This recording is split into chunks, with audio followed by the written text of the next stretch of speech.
அனைவருக்கும் வணக்கம். மெய்ப்பொருள் நியூஸ்க்காக நான் உங்கள் சரவண பெருமான். முக்கிய செய்தி: காணாமல் போனதாக தேடப்பட்டு வந்த நெல்லை மாவட்ட காங்கிரஸ் தலைவர் ஜெயக்குமார் சடலமாக மீட்பு. நெல்லை மாவட்ட காங்கிரஸ் கமிட்டியின் கிழக்கு மாவட்ட தலைவராக இருப்பவர் KPK ஜெயக்குமார். இவர் கடந்த 2/5/2024 மாலை வீட்டிலிருந்து வெளியே சென்றவர். அதன் பிறகு வீடு திரும்பவில்லை. அவரை கண்டுபிடித்து தர வேண்டும் என கூறி உவரி காவல் நிலையத்தில் ஜெயக்குமாரின் மகன் கருத்தையா ஜாஃப்ரின் புகார் அளித்துள்ளார். அந்த புகாரின் அடிப்படையில் வழக்கு பதிவு செய்த காவல்துறையினர் ஜெயக்குமாரை தேடி வந்தனர். இதனிடையே KPK ஜெயக்குமார் கடந்த ஏப்ரல் 30 தனக்கு நேரிலும் போனிலும் தொடர்ந்து கொலை மிரட்டல்கள் வருவதாகவும் காங்கிரஸ் கட்சி பிரமுகர்கள் உட்பட சில நபர்களின் பெயர் விவரங்களை எழுதி நெல்லை மாவட்ட காவல் கண்காணிப்பாளர் சிலம்பரசனிடம் புகார் மனு அளித்திருந்தார்.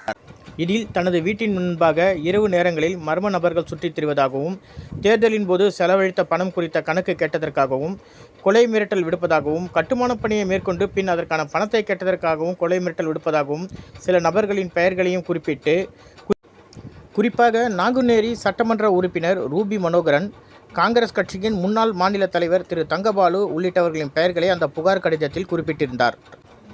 ஏற்கனவே புகார் அளிக்கப்பட்டிருந்த நிலையில் தற்போது ஜெயக்குமாரின் சொந்த ஊரான கரை சுத்துப்புதூரில் உள்ள அவரது தோட்டத்திலேயே கரிக்கட்டையாக எரிந்த நிலையில் சடலமாக மீட்கப்பட்டுள்ளது பொதுமக்களிடையே மிகுந்த அதிர்ச்சியை ஏற்படுத்தியுள்ளது.